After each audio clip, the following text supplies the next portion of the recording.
They know that too much centralization of power and resource control in their country will kill their country.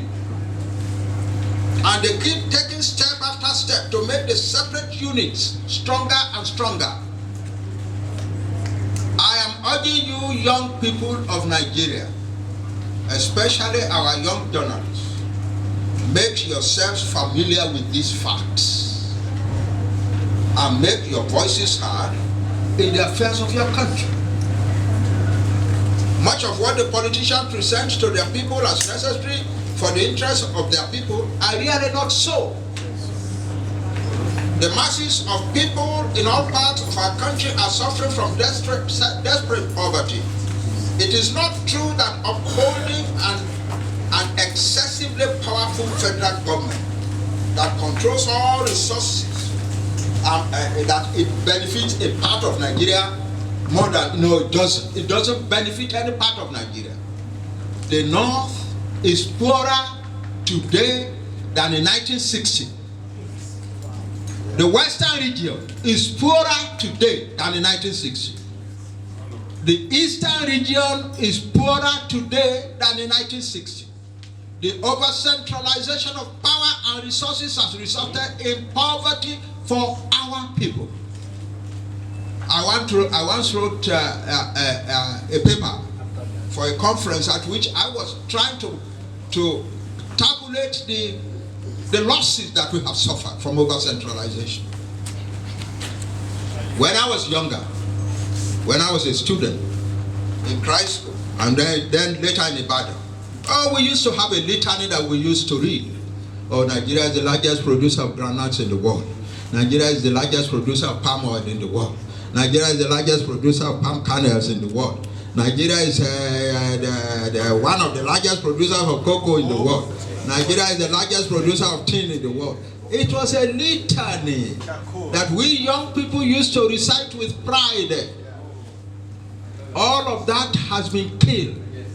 All of that has been killed. The Nigerian state has destroyed the foundations of prosperity in the North. And our people in the North are poorer today than they were in 1960. There is no question about that. And it is not because we who are intellectuals, we are saying that in order to incite our people to anger or anything. No! We are just telling the truth. It is the truth that our people in the North are much poorer today than they were in 1960. And we have to throw away that which is making them poor. Let each locality develop itself. Let each people develop themselves in Nigeria. And then let us have a family of prosperity for all. That's the way forward. That is the way forward. As a young teacher just graduated from a university college in Ibadan in 1961, I immediately decided my students must know Nigeria. And so we gathered a group of boys we call Historical Society, Geographical Society, 20 of them, and I took them on a tour of Nigeria. We in Kaduna, fortunately, we met a permanent secretary who arranged for us to come and meet the premier in his office. And we were allowed into the premier's office. So Ahmadu Bello was sitting in his chair. And he came forward and shook hands with all of us. And we thought, wow, the greatest thing was happening to us. Yeah, I was only a little older than these students of mine. So I was one of them. And when we came out, we all looked at our hands. Are we ever going to wash these hands?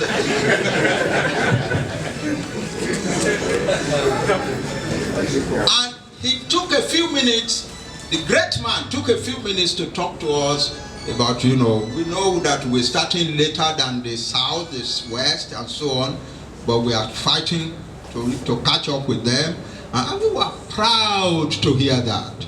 He was doing a lot for our people in the North, and he told us a little bit of it. And we were proud of him as we walked out of his office. This whole idea of bringing all things together in the center is killing Nigeria, and you young people must unite your voice against it. We must restructure our federation properly.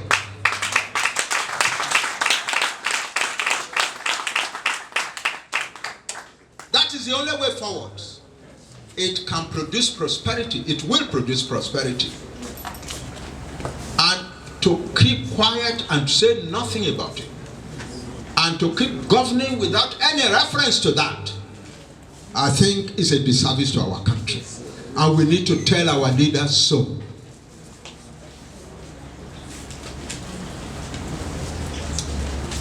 Respecting our differences is the key. We respect our differences. In a meeting of our country's topmost leaders, Sir Ahmadu Bello, Chief Obafemi Awolowo, and Dr. Nnamdi Azikiwe, sometime in the 1950s, Dr. Azikiwe is reported to have said, "Let us forget our differences."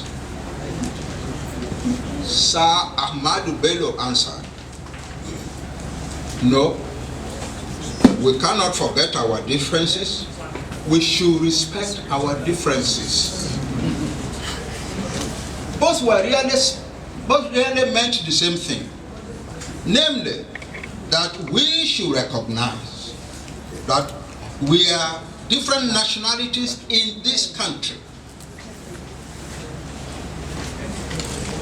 and that therefore we should manage our differences respectfully and constructively. Chief Awolowo, always the philosopher, sat down and wrote whole books to plead that we should respect our different nationalities and their cultures and make our constitution to reflect that respect. It is the only way forward. And refusing to follow that path will always continue to produce poverty, and poverty will produce conflict. Sometimes when I read the stories of Fulani herdsmen spreading all over the whole country, fighting for their lives by killing farmers and so on, I ask myself, could the northern region of Ahmadu Bello's time result in this type of disaster? I doubt it. I doubt it very much. That a government, a strong government of the northern region will let our people who are cattle herders become so desperate that they are killing everybody everywhere? I don't think it will have happened. It has happened because there is so much poverty in the north. There's so much poverty. We have had, of course, some natural difficulties, like the spreading of the Sahara southwards, and so on and so forth.